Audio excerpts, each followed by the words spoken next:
En 1953, Edmund Hillary et Tenzing Norgay ont été les deux premiers hommes qui ont réussi à vaincre la plus haute montagne du monde.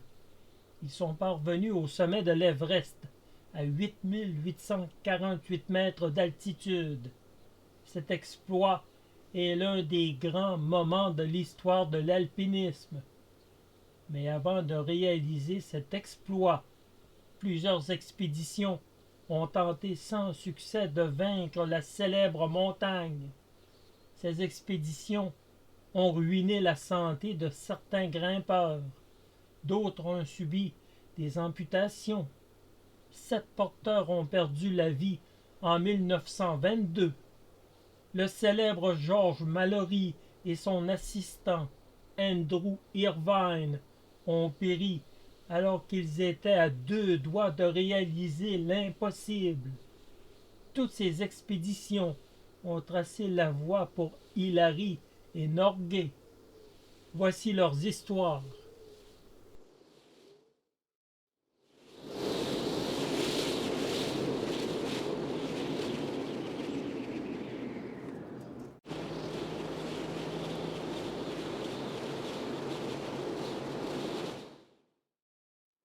Pour comprendre les expéditions futures, il faut revenir à 3 expéditions au début des années 1920. L'Empire britannique était obsédé par un objectif. Il fallait conquérir le sommet de l'Everest, la plus haute montagne du monde. Ces expéditions vont tenter l'aventure. Celle de 1921 sera plus une reconnaissance qu'une réelle tentative. George Mallory va jouer un rôle central. Il parcourt les vallées et les glaciers autour de la montagne pour observer la structure de l'Everest. C'est lui qui découvre pratiquement la voie d'ascension par le nord. Ses observations principales sont le glacier de Rongbuk, qui permet d'approcher la montagne. Il estime que le col nord peut être atteint depuis ce glacier. Une arête mène ensuite vers le sommet, l'arête nord-est.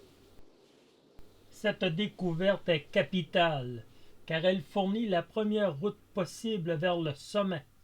Toutes les expéditions britanniques des années 20 et 30 vont utiliser cette voie. Sans la reconnaissance de 1921, les alpinistes n'auraient probablement pas su par où commencer leur ascension. À son retour au pays, lorsqu'on lui demande pourquoi elle veut gravir l'Everest, Mallory répond une phrase devenue mythique. Parce qu'il est là. Cette phrase résume l'esprit des premières expéditions himalayennes. Après la reconnaissance de 1921, les Britanniques sont convaincus qu'il est possible de gravir le mont Everest par le nord, depuis le Tibet. Ils organisent donc une nouvelle expédition, la British Mount Everest. L'objectif est clair pour l'expédition de 1922. On veut atteindre le sommet de l'Everest pour la première fois de l'histoire. Le chef de l'expédition est Charles Granville Bruce, un officier britannique très respecté et grand connaisseur de l'Himalaya. Parmi les alpinistes principaux, on retrouve évidemment George Mallory, Edward Norton, Howard Somervell, George Finch et Geoffrey Bruce. L'expédition va utiliser la voie découverte par Mallory en 1921. Mallory est l'un des alpinistes les plus expérimentés de l'époque. Son rôle est essentiel. Il connaît déjà la montagne grâce à l'expédition de 1921. Il dirige une grande partie du travail d'ouverture de la voie. Il participe directement aux tentatives vers le sommet. C'est aussi lui qui mène les équipes pour atteindre le col nord, une étape extrêmement difficile à l'époque. La première tentative aura lieu au mois de mai. Elle est menée par George Mallory Edward Norton et Howard Somervell. Ils montent au-dessus du col Nord et atteignent environ 8200 mètres, ce qui est déjà une altitude extraordinaire pour l'époque. Ils ne sont qu'à 650 mètres du sommet, mais les vents sont violents, l'épuisement est extrême, l'oxygène manque. D'un commun accord, ils décident de redescendre. Le 27 mai 1922, une seconde tentative est organisée avec un équipement encore expérimental, les bouteilles d'oxygène. Nous retrouvons cette fois George Finch et Geoffrey Bruce qui réalisent une ascension spectaculaire. Grâce à l'oxygène, ils atteignent environ 8320 mètres, un nouveau record d'altitude. Cette ascension prouve que l'oxygène peut permettre d'aller beaucoup plus haut. Mais les problèmes affectent Geoffrey Bruce, qui est complètement épuisé. Les deux hommes doivent redescendre. L'Everest demeure indomptable. Il semble que cette expédition est terminée. Tout le monde est épuisé. Mais le 3 juin, on décide qu'une troisième et ultime tentative aura lieu. Le 7 juin, George Mallory, Howard Somervell et Colin Crawford montent vers le col Nord avec 14 porteurs tibétains et népalais. George Mallory dirige l'ascension.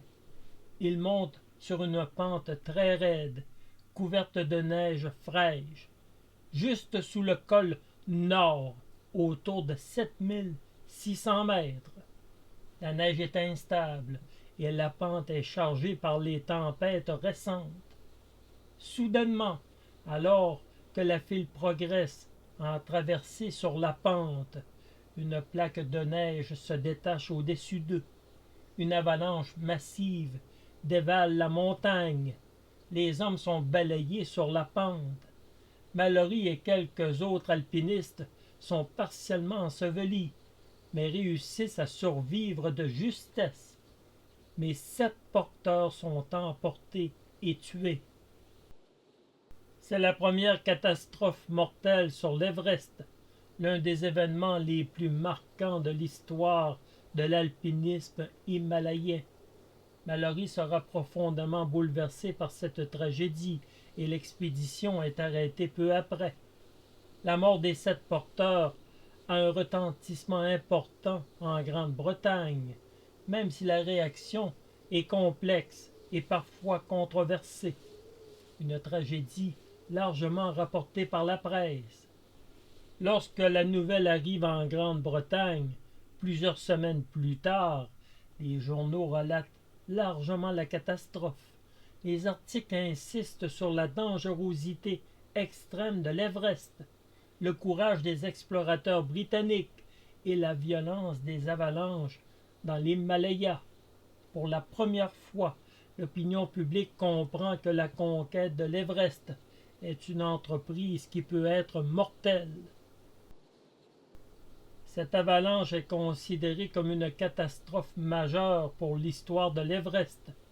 C'est le premier moment où la montagne révèle clairement son danger. Elle marque profondément les membres de l'expédition, notamment George Mallory et Edward Norton.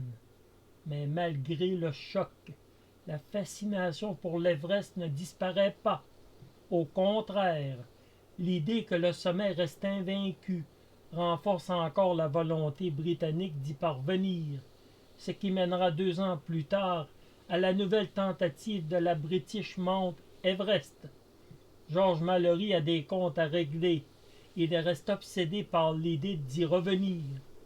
Pour lui, le sommet semble presque à portée de main. L'expédition de 1924 est considérée comme la meilleure chance offerte d'atteindre le sommet. Le chef de l'expédition est une nouvelle fois le général Charles Granville Bruce. Parmi les membres se trouvent plusieurs alpinistes expérimentés. George Mallory, Andrew Irvine, Howard Somervell, Noel Odell et plusieurs autres. L'expédition emprunte la voie tibétaine par la face nord, exactement celle que reprendront les expéditions des années 30. La première tentative sérieuse est menée le 1er juin 1924 par George Mallory et Geoffrey Bruce. Vers 7300 mètres, les deux hommes partent du camp numéro 5 avec l'objectif d'atteindre les pentes supérieures de la montagne et d'évaluer les chances d'un assaut final. À cette époque, les vêtements sont rudimentaires, l'équipement est lourd et l'oxygène n'est pas encore systématiquement utilisé. Les deux hommes progressent lentement dans l'air raréfié. Très vite, l'ascension se heurte à un problème crucial. Les porteurs sont épuisés par les efforts précédents. La neige et le vent rendent la progression extrêmement pénible. La majorité refuse de continuer plus haut, bloquant l'équipe. Mallory et Bruce ne peuvent donc atteindre les altitudes envisagées pour tester les étapes supérieures de l'arête. L'équipe atteint seulement une altitude intermédiaire, autour de 7400 mètres, bien en dessous du col nord supérieur à 7600 mètres. Mallory et Bruce comprennent qu'ils ne pourront pas atteindre le sommet ce jour-là. Ils sont contraints de redescendre avec le matériel, faute de porteurs capables de poursuivre. Ils décident de redescendre au camp numéro 5. Même si cette tentative a échoué, elle est très importante. Elle permet d'évaluer les conditions sur l'arête nord, de comprendre les difficultés des réseaux rocheux et de préparer la tentative suivante. Edward Norton et Howard Somervell vont être au centre d'une deuxième tentative qui va débuter le 2 juin. Ils progressent lentement. Le col nord à 7000 mètres est franchi avec succès. À mesure qu'ils avancent, la fatigue se fait sentir, mais Norton démontre une endurance exceptionnelle. Somervell observe que chaque pas est pénible. L'air est tellement rare que même parler devient difficile.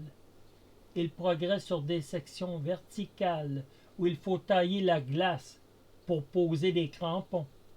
Le froid est intense, avec des vents violents qui balaient l'arête. Épuisé, Somervell s'arrête à midi, mais Norton décide de continuer. Il atteint environ 8570 mètres, un record absolu pour l'époque, jamais atteint auparavant sur l'Everest. Il est le premier à dépasser l'altitude de George Mallory lors de l'expédition de 1922 et à s'approcher de si près de la zone des fameux steppes. C'est un exploit extraordinaire, compte tenu de l'absence d'oxygène, le manque de chaussures et de vêtements isolants modernes. Le terrain est extrêmement difficile. Norton a dû lui aussi se résoudre à rebrousser chemin. Malgré cette progression impressionnante, les deux alpinistes doivent renoncer à aller plus haut. Les fameux réseaux dangereux, les steppes, sont infranchissables sans oxygène et sans matériel moderne. La fatigue est extrême à cette altitude. Chaque pas demande un effort monumental. Somervell insiste pour ne pas pousser au-delà du raisonnable. Ils entament la descente prudente vers le camp numéro 5, réussissant à revenir sans accident majeur. Leur tentative est un record avec 8570 mètres.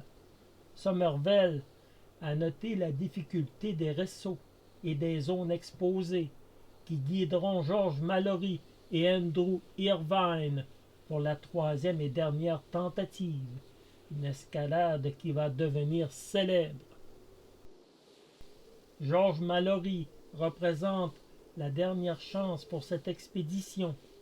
Il décide de tenter le sommet une dernière fois avec un jeune ingénieur de 22 ans, Andrew Irvine. Irvine n'est pas le meilleur alpiniste de l'expédition, mais il possède une compétence précieuse. Il est très habile avec les appareils d'oxygène, encore expérimentaux à l'époque.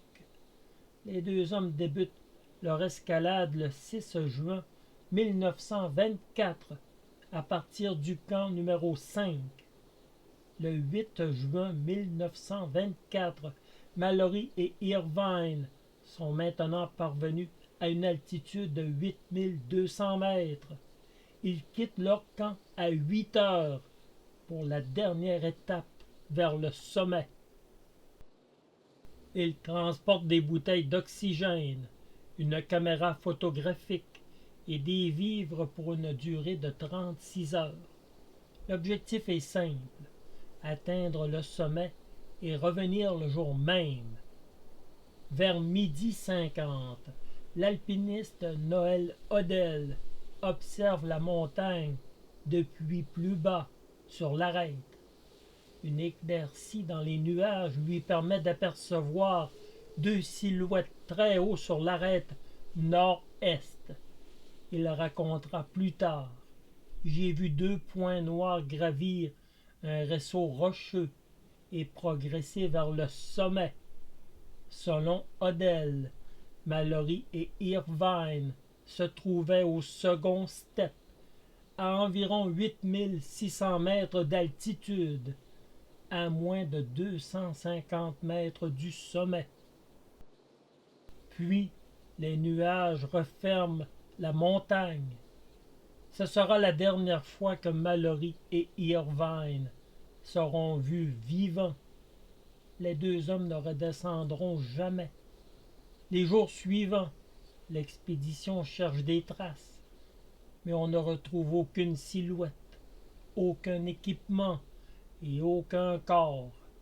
La montagne semble avoir englouti les deux hommes. Pendant 75 ans, personne ne saura ce qui leur est arrivé.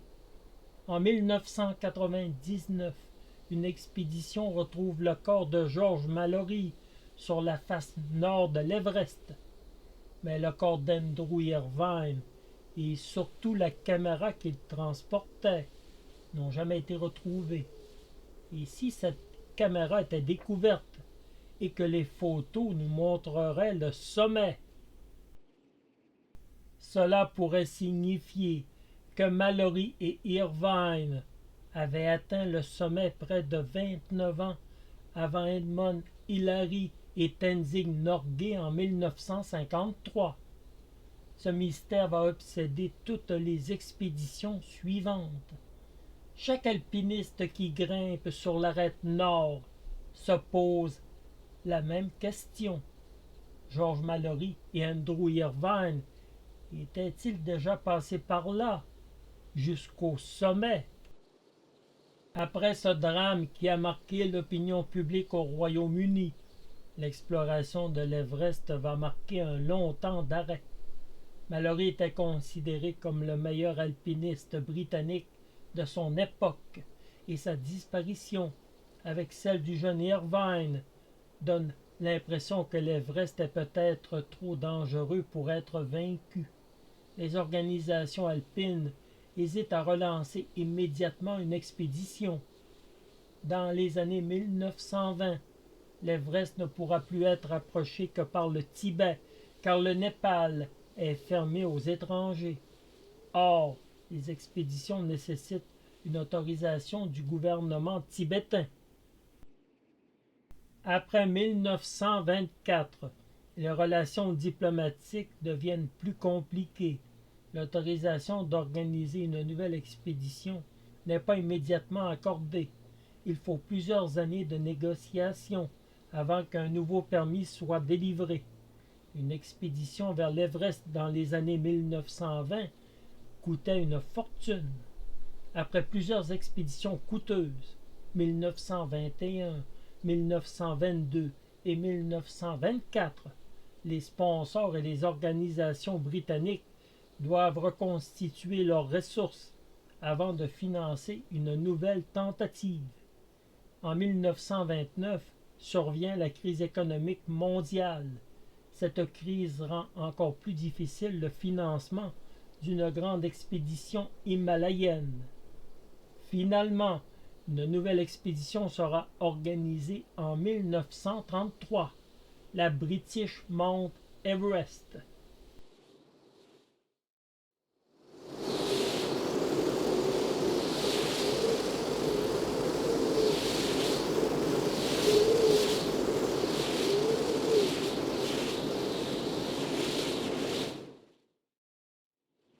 L'expédition de 1933 est l'une des tentatives les plus importantes de l'entre-deux-guerres pour atteindre le sommet de l'Everest. Elle est organisée près de 10 ans après la disparition de George Mallory et elle reprend exactement la même voie par le Tibet et l'arête nord-est.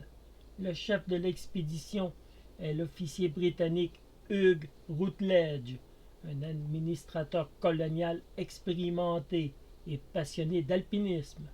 L'expédition quitte l'Angleterre au début de 1933 et traverse l'Inde britannique, le Sikkim et le plateau tibétain. L'organisation est importante. On retrouve plus de 300 porteurs, du matériel en grande quantité. Le camp de base est installé au glacier de Rongbuk, au pied de la face nord de l'Everest. Parmi les alpinistes se trouvent plusieurs figures importantes. Frank Smith, l'un des meilleurs alpinistes de son époque. Eric Shipton, futur grand explorateur de l'Himalaya. Lawrence Wager, géologue et grimpeur. Et Percy Wynne Harris, un alpiniste expérimenté. L'expédition jouit d'un important atout, une reconnaissance aérienne. Des avions britanniques ont survolé pour la première fois de l'histoire l'Everest lors de l'expédition Houston-Everest, quelques semaines avant les tentatives d'ascension. Ces vols ont fourni des photographies précieuses de la montagne, surtout la montée vers le col nord. Les alpinistes suivent l'itinéraire déjà exploré dans les années 20 par George Mallory. On établit un camp avancé au col nord, à environ 7000 mètres. À partir de là, ils installent une série de camps le long de l'arête nord. Les conditions sont terribles. Vent violent, froid extrême, air raréfié. La première tentative est celle de Percy Wynne Morris et de Lawrence Wager. Le 30 mai 1933, lors d'une montée sur l'arête, Wynne Harris fait une découverte étonnante. Aux environs de 8450 mètres, il trouve un piolet ancien. Il est établi plus tard que ce piolet appartenait à Andrew Irvine, disparu 9 ans plus tôt avec Mallory. Cette découverte prouve que les deux hommes étaient montés très haut sur l'arête avant de disparaître. Les deux hommes approchent de l'obstacle majeur de l'arête nord-est, le fameux second step, une barrière rocheuse très difficile à franchir. Le vent souffle violemment et les forces s'épuisent. Ils comprennent que continuer serait probablement suicidaire. Encore une fois, des alpinistes de renommée doivent redescendre. Quelques jours plus tard, Frank Smith et Eric Shipton vont tenter eux aussi une ascension. Shipton tombe malade et ne peut aller plus loin. Smith décide de continuer en solitaire. Il atteint environ 8600 mètres, presque aussi haut que Wynne, Harris et Wager. À cette altitude, il a vécu une expérience très étrange. Il avait l'impression qu'un compagnon invisible marchait à ses côtés. Smith a raconté plus tard qu'il partageait même un morceau de gâteau avec ce compagnon imaginaire. Aujourd'hui, ce phénomène est connu chez les alpinistes sous le nom de l'effet du troisième homme, provoqué par l'hypoxie et l'extrême fatigue. Smith ne pourra aller plus loin. Il redescend. L'Everest demeure invincible. L'expédition de 1933 ne réussit pas à atteindre le sommet, mais elle apporte plusieurs avancées importantes. Elle confirme que l'arête nord est praticable très haut. Elle fournit des photographies détaillées de la voie avec la découverte du piolet de Irvine. Elle relance le mystère de George Mallory. Elle parvient à atteindre une altitude record pour l'époque. Les alpinistes de 1933 sont probablement passés très près de l'endroit où Mallory et Irvine ont disparu 9 années plus tôt, mais sans le savoir. Pendant 20 ans, ces tentatives vont rester parmi les plus hautes jamais réalisées.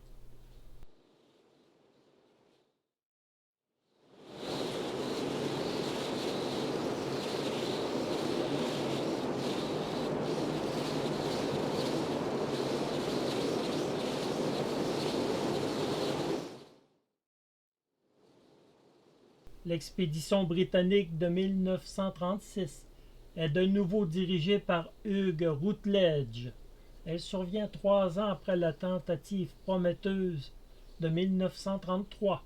Les Britanniques espèrent enfin atteindre le sommet par la face nord et l'arête nord-est, la même voie empruntée par George Mallory et Andrew Irvine en 1924. Après l'expédition de 1933, les alpinistes britanniques sont convaincus que le sommet est presque à leur portée.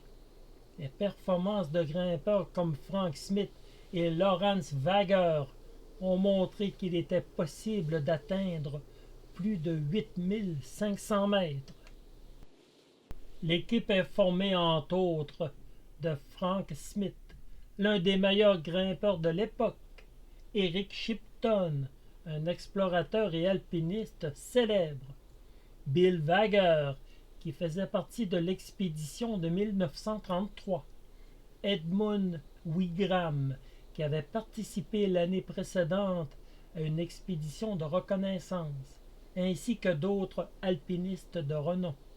Cette expédition, qui compte 60 porteurs avec un important budget de 10 000 livres sterling, va cependant se heurter à un ennemi imprévisible, la météo himalayenne et sa mousson, qui arrive plus tôt que prévu. Le 9 mai 1936, Frank Smith, Eric Shipton et Edmund Warren atteignent le col nord à 7020 mètres, en suivant le même itinéraire que lors de la reconnaissance de 1935. Mais les chutes de neige sont intenses. La neige est molle. Elle atteint 60 cm d'épaisseur par endroit. La situation s'aggrave le 18 mai, alors que de nouvelles chutes de neige obligent les alpinistes à redescendre vers le camp numéro 3. On les informe que le temps de la mousson est débuté et qu'elle progresse. Le 6 juin, malgré une température exécrable, Wynne Harris et Eric Shipton obtiennent l'autorisation de Hugh Routledge. Ils vont tenter d'atteindre le sommet, ce qui semble une tentative désespérée et suicidaire. Les deux hommes ne parviennent même pas à atteindre les 7000 mètres. Ils échappent de justesse à une avalanche. Contrairement à l'expédition de 1933, les alpinistes de 1936 ont été dans l'impossibilité de progresser. Les conditions météo étaient catastrophiques. Neige jusqu'à la taille, des tempêtes fréquentes, une visibilité qui était très faible. Les équipes qui tentaient d'atteindre le col nord devaient souvent faire demi-tour. La progression au-dessus de 7000 mètres était devenue presque impossible. Les cordées s'enfonçaient dans la neige profonde et risquaient constamment de déclencher des avalanches. Le 17 juin 1936, c'est l'abandon définitif de cette expédition qui est un échec retentissant. Un fait très intéressant s'est tout de même produit lors de cette expédition ratée. En 2013, le fils de Frank Smith parle de lettres que son père a envoyées en Angleterre, dont une à Teddy Norton. Smith confirme qu'en regardant la face nord de l'Everest avec des jumelles, qu'il a aperçu ce qu'il croyait être un corps. Le piolet d'Andrew Irvine avait été retrouvé plus haut en 1933. Smith estimait qu'il pouvait peut-être s'agir de George Mallory ou d'Andrew Irvine. On décida de garder cette information secrète pour éviter que la presse en fasse une grosse histoire. En 1999, le corps de George Mallory sera découvert exactement à cet endroit.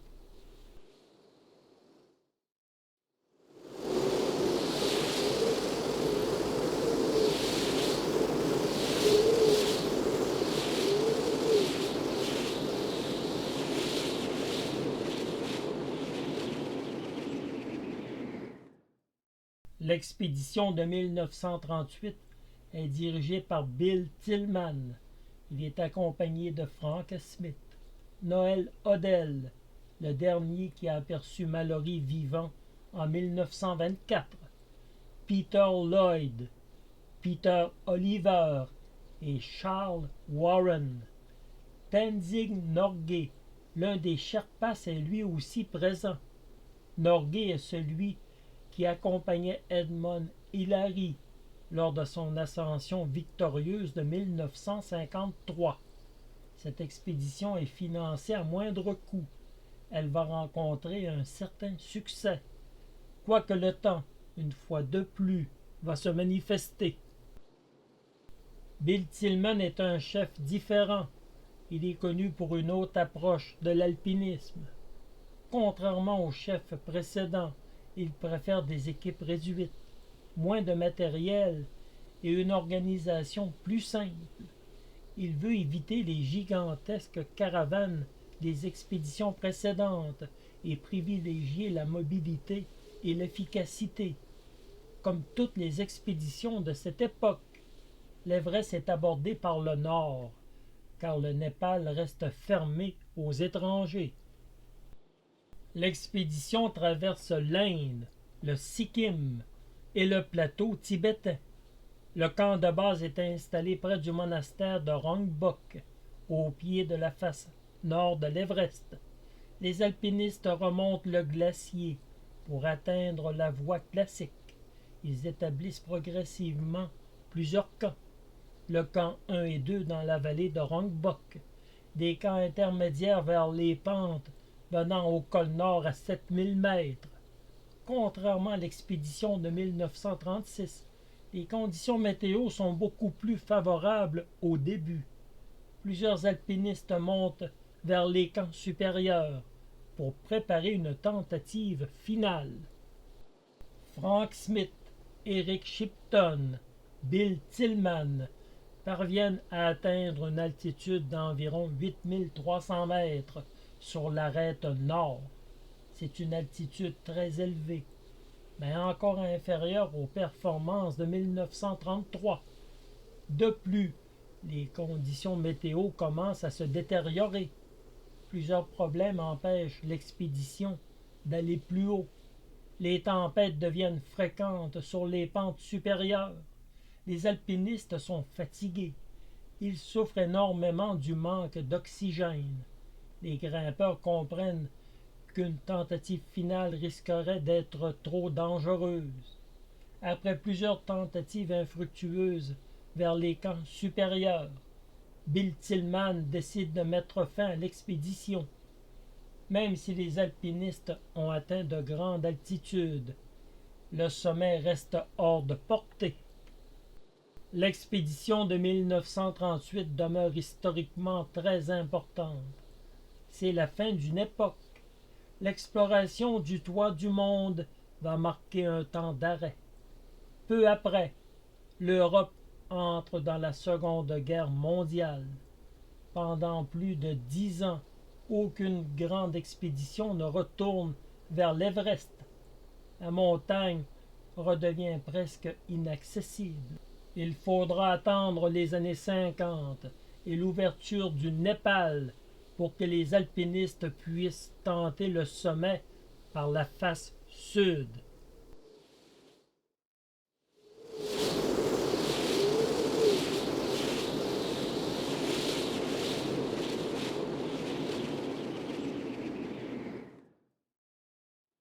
Jusqu'aux années 1940, toutes les expéditions passaient par le Tibet et la face nord.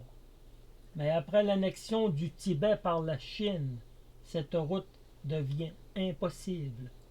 Heureusement, le Népal ouvre ses frontières aux expéditions étrangères en 1950. Une nouvelle voie est alors explorée par le sud en 1951 par Eric Shipton. Contrairement aux attentes, John Hunt, assisté de Charles Evans, est choisi pour diriger cette expédition, et ce, au détriment d'Eric Shipton. Mais rapidement, il va gagner la confiance de toute l'équipe. Il sera un meneur lors de cette mission. L'expédition de 1953 emprunte une nouvelle route vers le sommet. Elle passe par le glacier de Khumbu, puis la cascade de glace de Khumbu, la vallée du silence, pour atteindre le col sud.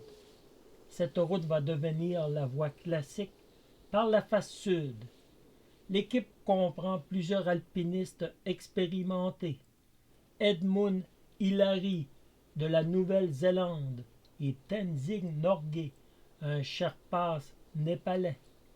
Tom Bourdillon, Georges Lowe, Alfred Grégory sont aussi de la partie et quelques autres alpinistes de renom.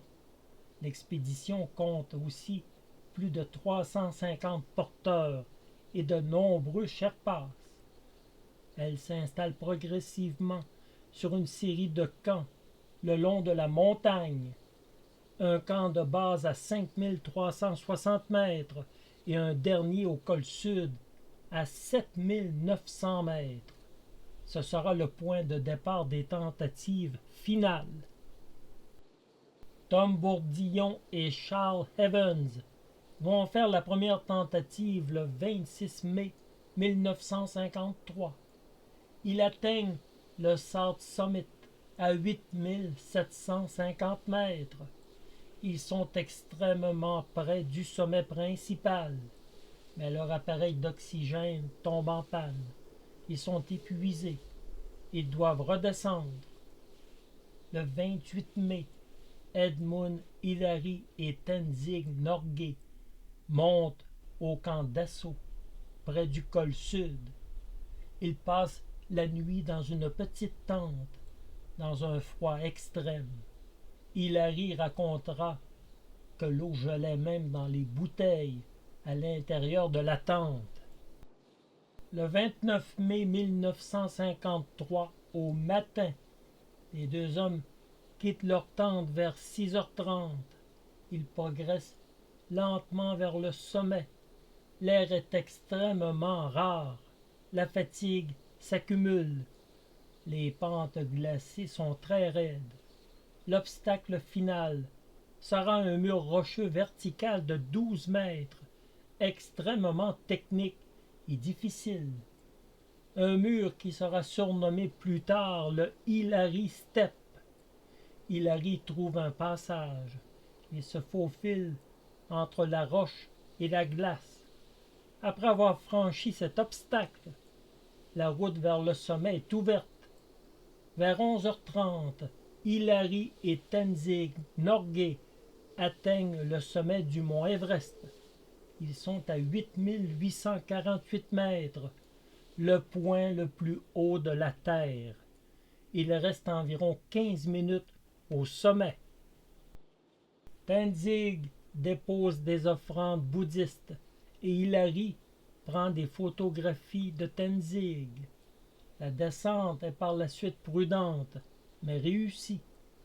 Lorsqu'ils rejoignent le camp, Hillary rencontre Georges Low et lui lance une phrase devenue célèbre. « Eh bien, Georges, on a vaincu ce fichu sommet. » La nouvelle est annoncée au monde le 2 juin 1953, jour du couronnement d'Élisabeth II.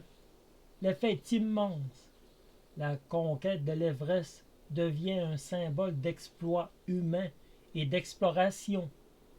Après l'expédition, Edmund Hillary est anobli par la reine et Tenzing Norgay devient un héros mondial. Leur réussite met fin à plus de 30 ans de tentatives britanniques sur l'Everest. Mais une question demeure et continue de hanter le monde de l'alpinisme. Edmund Hillary et Tenzing Norgay sont-ils réellement les premiers à avoir vaincu l'Everest?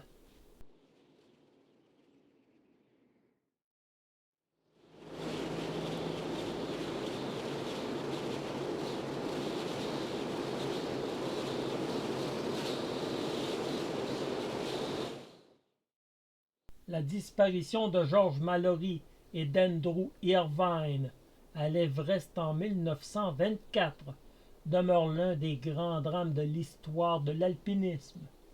La question qui n'a jamais été résolue est la suivante. Mallory et Irvine auraient-ils réussi à atteindre le sommet, ce qui changerait complètement l'histoire de cette montagne? Plusieurs indices font penser à certains historiens et alpinistes que le sommet n'était peut-être pas hors de leur portée.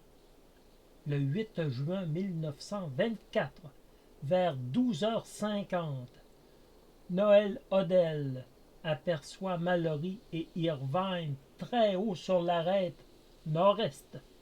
Il déclare les avoir vus franchir un grand réseau rocheux qui serait le fameux deuxième step, puis disparaître dans les nuages. Ce point est extrêmement important.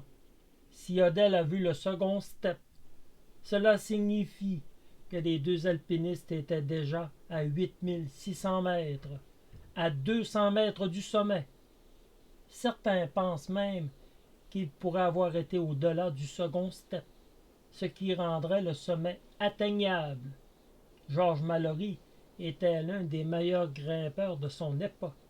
Il était considéré comme un grimpeur exceptionnel, particulièrement sur le rocher. Plusieurs alpinistes modernes ont étudié l'obstacle clé de la voie, le second step, une paroi d'environ 30 mètres, située à une altitude de 8610 mètres. Certains experts pensent que Mallory était capable de ce type d'escalade sans équipement moderne. Il avait déjà grimpé avec succès dans des endroits comparables. Mallory voulait absolument atteindre le sommet. Il était obsédé par l'idée de réussir. Il avait dit à sa femme qu'il déposerait sa photo au sommet. Quand une expédition va découvrir son corps en 1999, certains éléments vont nous porter à croire qu'il avait réussi à atteindre le sommet. Lorsque l'expédition de Conrad Anker découvre le corps de Mallory. Il le fouille délicatement. Il ne retrouve pas la photo de son épouse, ce qui peut laisser supposer qu'il l'aurait laissée au sommet. Ses lunettes de glacier sont dans ses poches. Si Mallory ne les portait pas, c'est qu'il descendait la montagne au crépuscule. Donc, il se trouvait au sommet en après-midi. Certains chercheurs pensent qu'il était peut-être en train de redescendre lorsqu'ils sont tombés. Le corps de Mallory était situé sur la ligne probable de descente entre le second step à 8610 mètres et les camps supérieurs.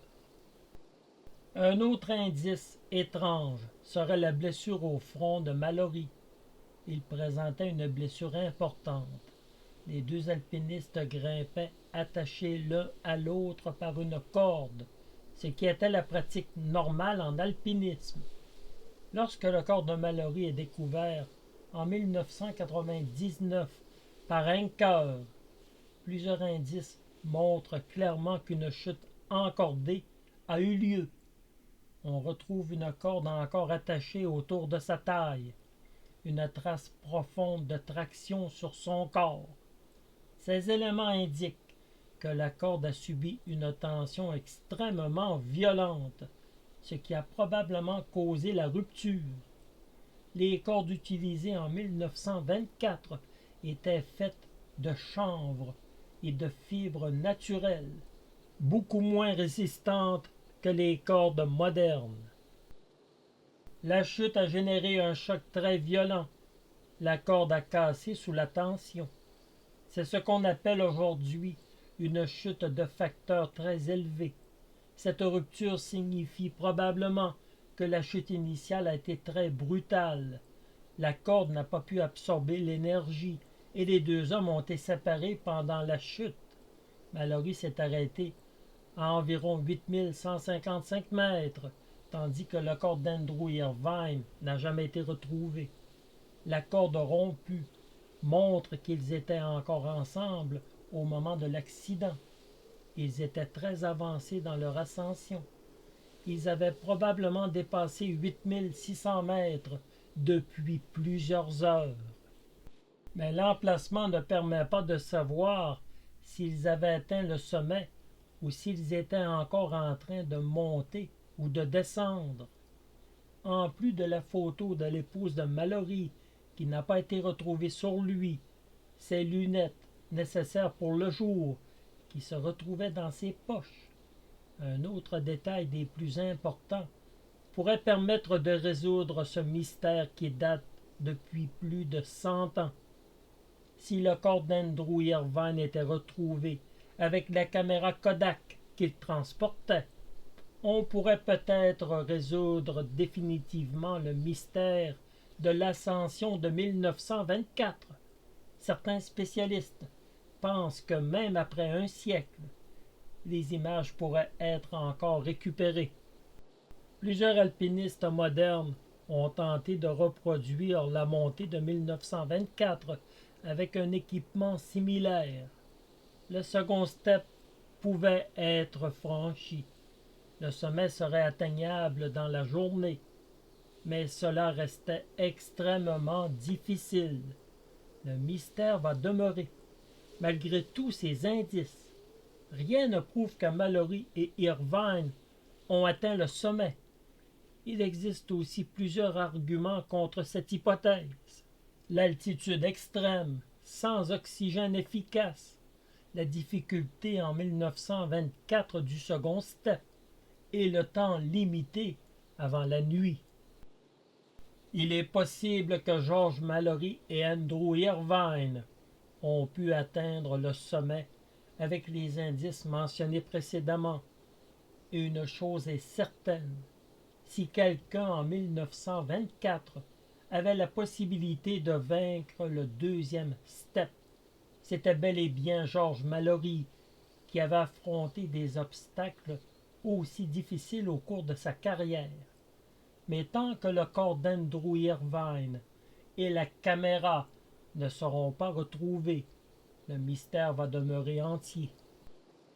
Le mystère de George Mallory et Andrew Irvine sur le mont Everest est l'un des mystères les plus poétiques de l'histoire de l'exploration. Un sommet peut être atteint sans que le monde le sache. Si Mallory et Irvine ont réellement atteint le sommet lors de l'expédition de 1924, ils seraient devenus les premiers sur le toit du monde. Mais personne ne le saura jamais. Ils auraient accompli l'exploit le plus spectaculaire de leur époque, et le secret serait resté enseveli dans la montagne. Avant de partir, Mallory avait dit à sa femme qu'il déposerait sa photo au sommet. Quand son corps est retrouvé en 1999, cette photo n'était pas dans ses affaires. Certains imaginent alors une scène presque symbolique. Mallory atteint le sommet, regarde l'immensité de l'Himalaya. Il laisse la photo de sa femme au point le plus haut de la terre. Puis, la montagne garde ce secret pour toujours. Le mont Everest a finalement été vaincu en 1953 par Edmund Hillary et Tenzing Norgay. Mais la question est demeurée. George Mallory et Andrew Irvine étaient-ils déjà passés par là presque 30 ans plus tôt? C'est un mystère qui appartient à la légende.